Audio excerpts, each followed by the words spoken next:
He's looking wide-eyed. Okay, well, I cheated. I lied. We're going to send him around real quick just to make sure lunch is running all of the horses together. Right? I'm getting pretty good at it now. Now, if you make me explain it, do it slow motion, not so much.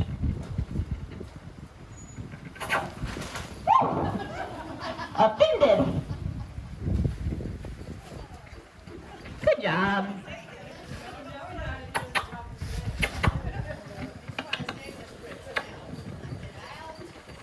Yeah, no jumping.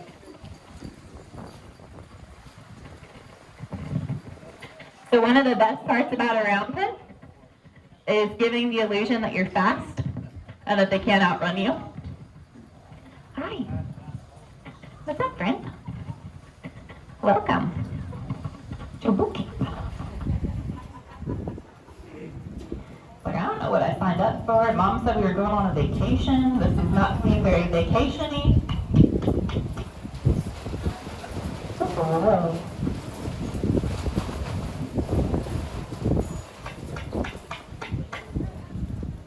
Wait. I'm going to give him a chance to mess up, and then I'm going to go to his nose.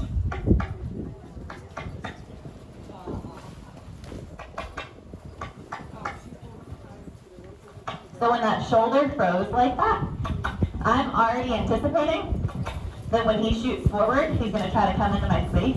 So I'm going to go ahead and take my hand from asking low to up at his eye, just to make sure when I add pressure that he doesn't come on top of me. Because he is big and he knows he's big.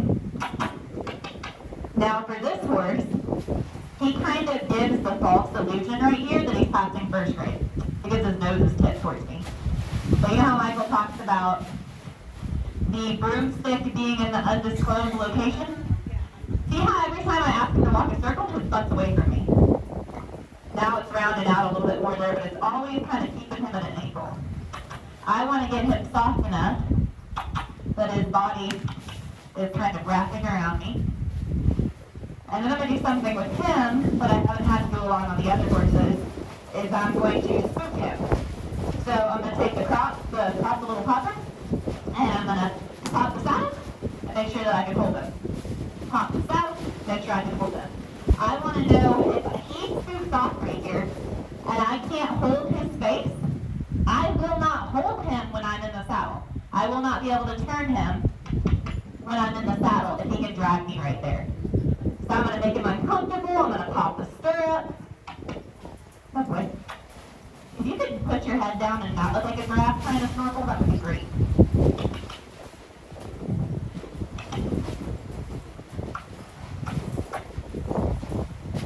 I'm not doing terrible, but I want to make my job a little easier and just go ahead and work from the top of the halter.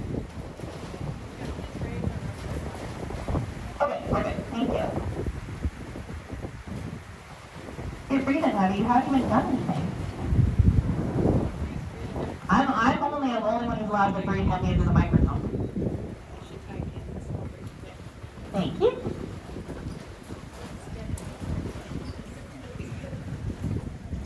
Good job, buddy. Save that. There we go. Oh, wait. Find all of my things back. There we go. Perfection. Same thing. Gonna go right back to calling his head downward, asking for first grade. Good boy.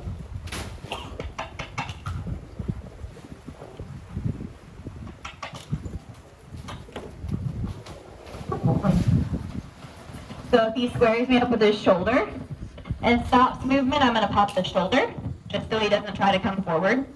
Not all horses, that's going to be their go-to tendency, but he's big and he knows it. And I don't want to let him use that. So ideally here, I don't want him to be trotting, but I want him to be giving me his space, giving me his undivided attention. So I'm not going to get picky. If he shuts down forward momentum, I'm going to ask him to go forward again. But ultimately, the goal is to get him soft enough that he's walking a circle. Good boy. After I see that his shoulder is not going to run into me, I'm going to start dropping that hand lower. Good boy. Good boy. Change directions. Good.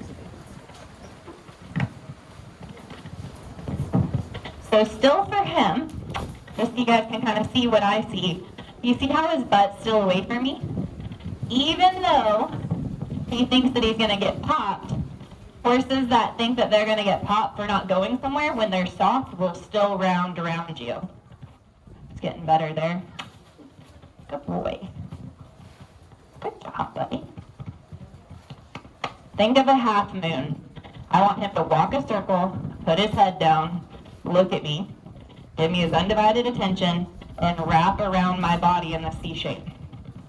If his butt is far away from me or out at an angle even further like that, as he's trying to walk around, he's not soft enough.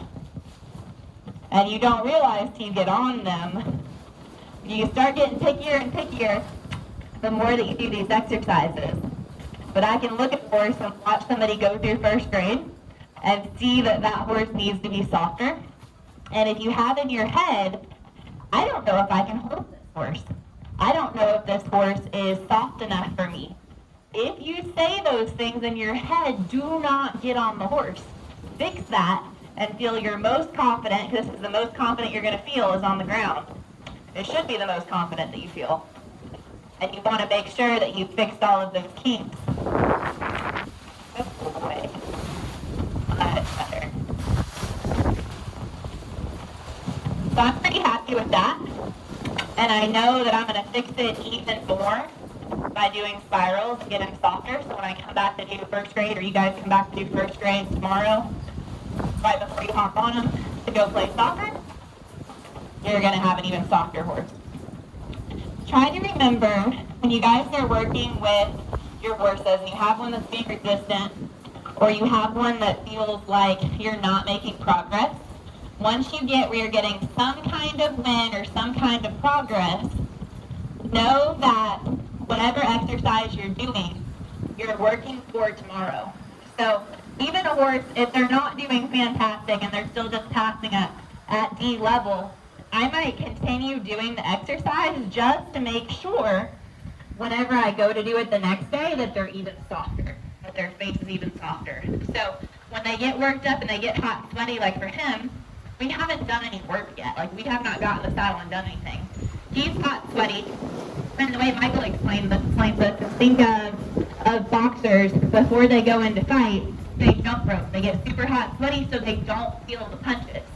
So for him, when you're working him and you're working on his face and you're doing spirals and you're doing these things, if he's already hot and sweaty, he's not going to feel that the same way he would if you did those drills as soon as you took him out of the stall when he was cold. And because you've done all the hard stuff today, when you go through the easier stuff tomorrow, he'll be cold, he won't get as worked up, and it's not going to take as much time to go through those steps.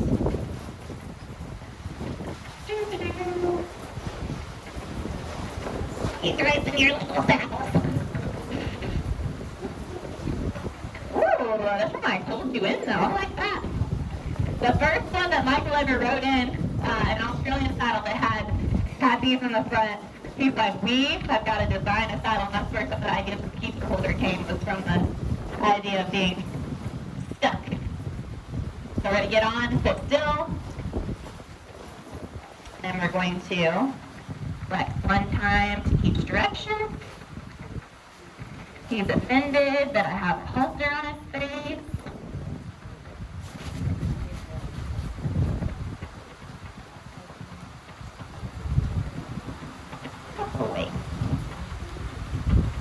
Boy. So same thing we talked about earlier. Do you go back and forth? Do you decide on one way or the other? It's on the horse. Good boy. You're like a little, are those snorkels that they put on like UTVs and four-wheelers so they don't drown the motor? He's a snorkel. There's a little nostril sticking up. We're going to fix that here in just a second. Good boy. All right. I'm not going to be as picky on that because I know whenever I get to the other exercises, it's going to get softer. Backing around just to gauge the hindquarters. Good job, buddy. And now I'm going to walk him into a spiral.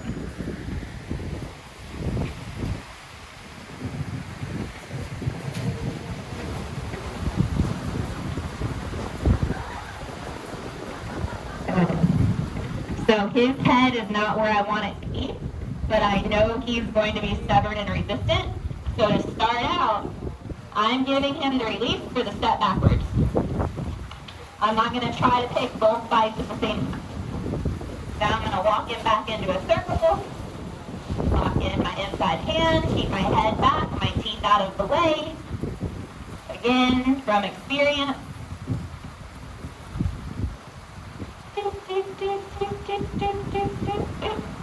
Good. Nice. Good boy. Good. Again, head's not where I want it, but we're getting steps backwards. Once I feel that he's figured out that, I'm going to start asking for more. Start asking for his head. Good boy. I'm going to wait for his head to drop before I release everything this time. So if he'll take a step back and bring his head down just a little bit. There. Very subtle, just a little bit. Now, everybody talks about timing. I do not have great timing. I have practiced timing. I've had to figure out, just like everybody else, like Michael said, there's not anybody who's born an amazing horseman. The reason you see people who are good horsemen, the reason you see people that are good at their job, is the repetition. Michael is amazing at what he does because he rides 500 horses that aren't his every year. So don't compare yourself to him. Don't compare yourself to other people in the industry if you are not able to spend that kind of time doing those things. So give yourself some grace and understanding that it's not just something that's going to appear.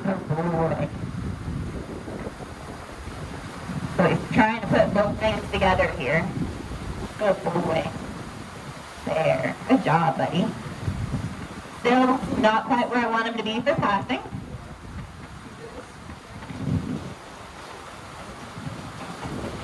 Good boy. You know what Michael told me at lunch? He's like, are you sure that you don't want to go be a clinician? And like, I want to, like hell, I want to have you book my clinic. That sounds like an awful idea. Awful idea. It's one of those things like, no, revenge is not a good thing, honey. How do you hurt? You don't get revenge in your relationships. Good boy. Thank you. I'm not real good whenever it's the horse is not trying to eat me, I can talk more. When we were in Africa, I have a way of picking them.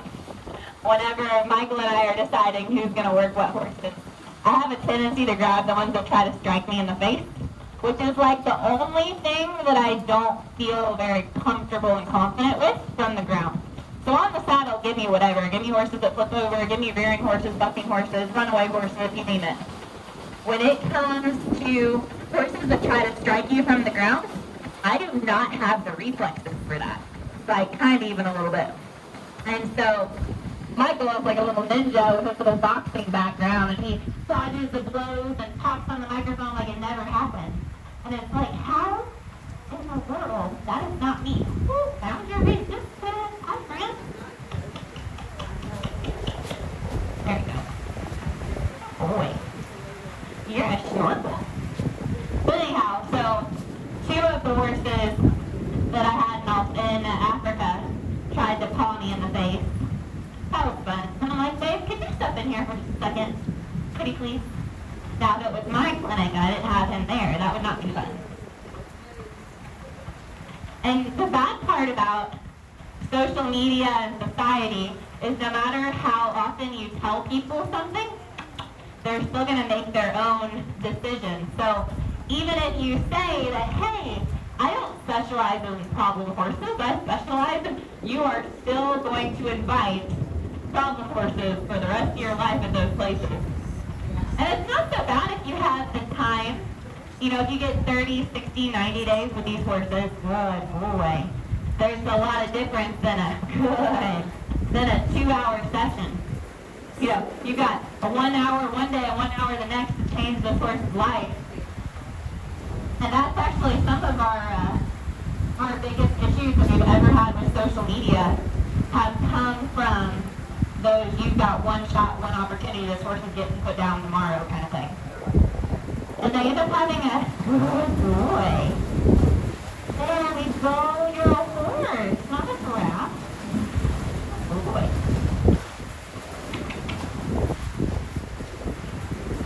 It takes time. It takes time. You over there laughing.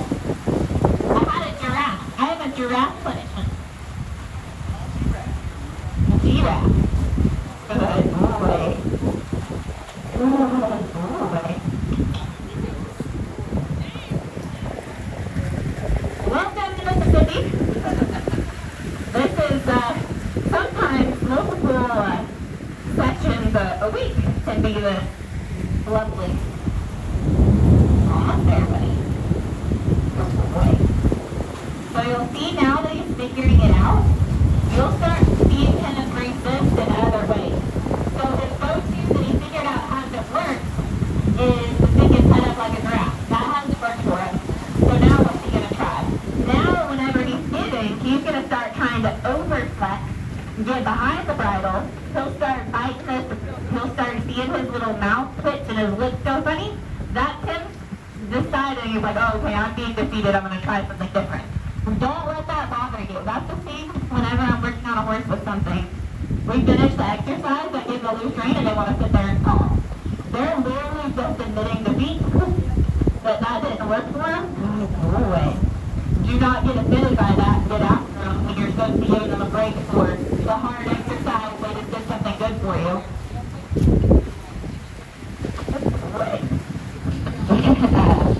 That's a good boy. Much better. I'm going to get a couple to the other side and go play obstacles on it. So now his go-to when I stop. Oh boy. And yes, it took a little longer. Yes, Michael would have gotten it done faster. But now whenever I stop him and I ask for it, his go-to is to not be a snorkel. Good boy. All right. We'll play some soccer.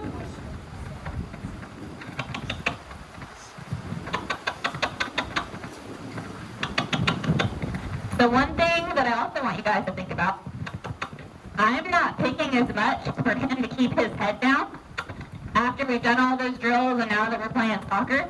If he would have went through spirals and all of those activities without any problem whatsoever, I would have picked the next advanced drill to work with him on to start being picky. So since it was hard enough for me to get the spirals on him, I'm okay with a D passing grade, or a D minus if that even counts as passing. I don't know, I have to ask Michael. I'm okay with that because I'm moving on to the next thing, and I just want him to find some success and some progress. If this horse flew through those other grades, I'm going to pick something more advanced, and I'm going to get picky. I'm going to work on shoulder control. I'm going to walk him off and have him put his head down. Boy. Good job.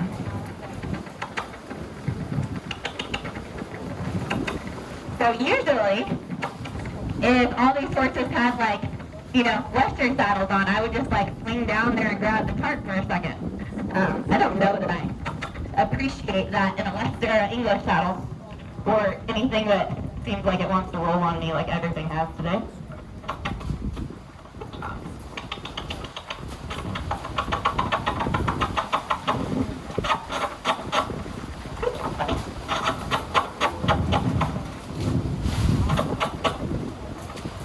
Don't worry, you guys are in a metal building.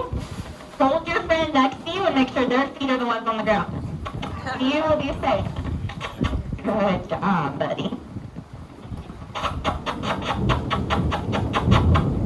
I love things that have forward. Flip the most gated breeds that have Brio or half forward, you can kiss and that be enough pressure. Versus you hop on some of the Doler horses and you're having to kick, and over under pressure is relative depending on the horse that you're riding. Like over there, do the cowboy curtain. Let's see, flag. Good job, buddy. I've got one over here I'm going to grab. Is what? Yeah, absolutely. I'm going to grab this. Oh my gosh. Oh my gosh, there's a flag. There's a flag. Good job. You are officially a flag horse, friend. Good job.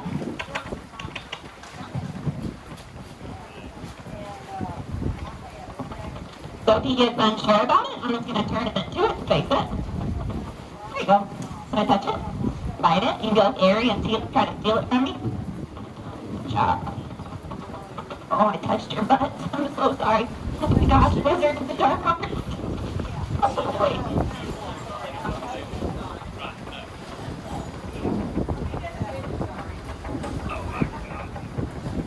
Yeah, no, Ari liked it. He's like, nope. Not a fan, not a fan. It's so much more appropriate when it's not the American flag. I was not, I'm like, I don't think that's a good idea. He's getting romped around with the American flag. This is not the NFR opening ceremony.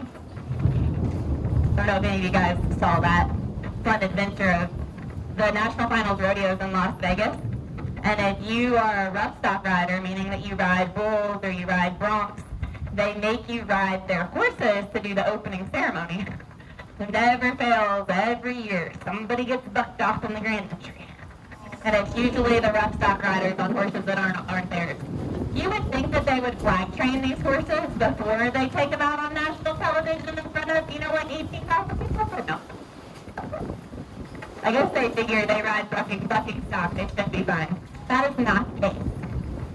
So with him, he's a little unsure, but I'm fine with that. He's sitting still, he's doing what I'm asking, he can shake, he can look at it, as long as he's not going anywhere. When he touches them, he's like, that's okay, I'm not looking for perfection. I'm just looking that I have control of the situation and we're making good choices, which is what he's doing. You say handbags? You have to go forward. Let me do this. Want to touch it? There you go. So scary. Good job. I'm going to make it disappear like a fish.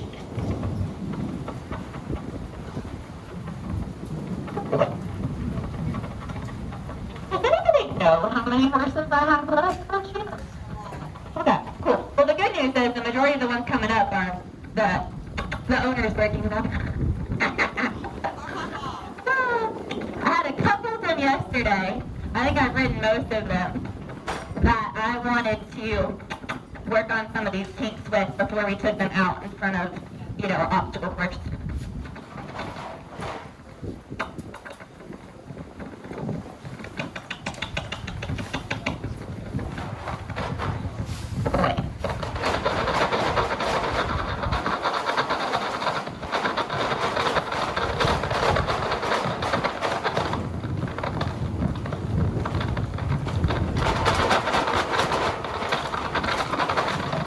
So when I switched that over, I made sure that I grabbed up more rein on this right side of him.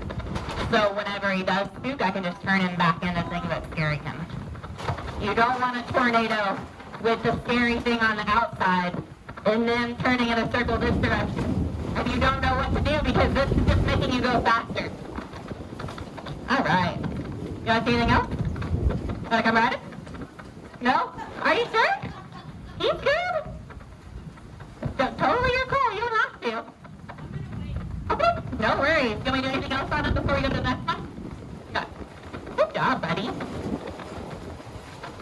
So he's still not okay with this, but he understands the repercussion for going and making his own decisions, running off, is disengaging him and putting him right back into the situation. So being on him, you can feel him, you can hear him, you can kind of sense his breathing, but he knows the right answer, okay? So what we want is we don't need these horses to be fearless or super brave. We need them to be comfortable enough in our leadership that they wait for us to tell them when that is going to eat them. If we say that something is going to eat them, then it's time to run away. We're going to tell you when it's time to run away. But we're not going to put you in a situation where we're going to let you get hurt. And so that's the idea behind doing bigger and scarier things. As they go through this, they come out unscathed, and the next time you come across something that's scary, they're okay with it because they know, even if it's something they've never seen before. We have this happen a lot with training horses. People will say, can you desensitize them to this, and that? Yes, but understand that once we take them through all the things we take them through, we're conditioning that they look to us for guidance. They freeze when they get uncomfortable and they wait for us to make a decision.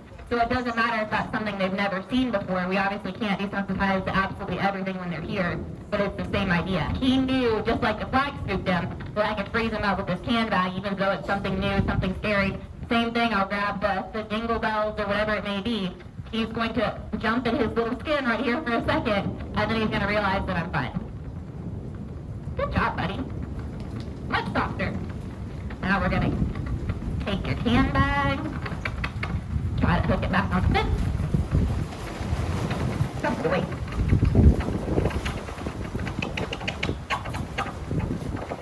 Yeah. Kelsey, question? Yeah.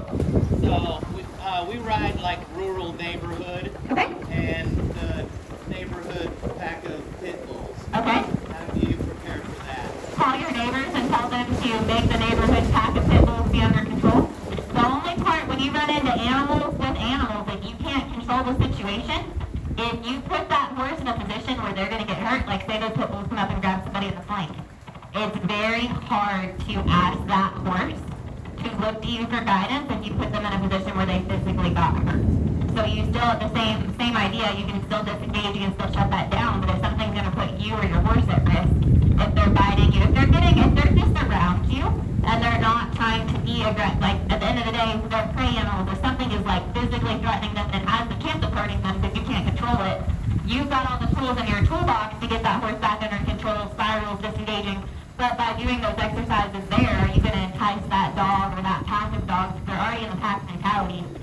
We've had people that have been out on trails that have reached out to us and are the same thing. We can desensitize horses to dogs, but if a dog is going to actually do something to them, it's really hard once you have that bad experience and you let them get hurt when you've always told them that they're going to be okay. It's different when you can control it. If you've had an e-collar or something on those dogs, you can prevent them from doing, and they're just there. Dogs just being there is one thing. Dogs that are actually a threat to you and your horses. Michael ran into that in Mongolia. So, unfortunately for him, he's on, feral Mongolian ponies. And as you rode through these areas, you would have, they would be protection dogs for the flock. So they'd be like big, burly, herding type breeds, and they would come up and attack the horse. You avoided those situations because you can't control that. You can't control that second animal. It's kind of like being on a trail ride and riding with friends that don't control their own horses. And no matter how much you tell them to control their own horses, if you know that they're not going to reprimand their horse for trying to kick your horse, don't go near it. You can't fix that situation. You're putting yourself and your horse in a position to get hurt because of it. And it's just because now two of you are on the same page, like a lot of the horses that come that are embarrassed or they like to kick out or they have problems, we'll play soccer with people who know what they're doing that disengage and reprimand for that situation, and we'll get them so comfortable getting bumped in and touched and pulled on and ran into by other horses that when they go out, they're not looking for a reason to do the wrong thing. But when you can't control the pit bulls, what they're doing, that makes it a hard situation. But, if something happens to you, you can always disengage, you can spiral, you can flex in motion to get them thinking about you again. But if those animals actually try to hurt them, that's a whole new. Somebody had not that I would recommend having a machete or a sword on the side of your saddle, but if you had like a big ride with a pool noodle and just whack the dogs, I don't know. That's hard. So it puts you both at risk to get hurt. I missed with that. Pepper spray. Pepper spray. Okay, I could do bear spray. That would be good too. That would not be fun, but end of the day, if we're getting attacked by a dog,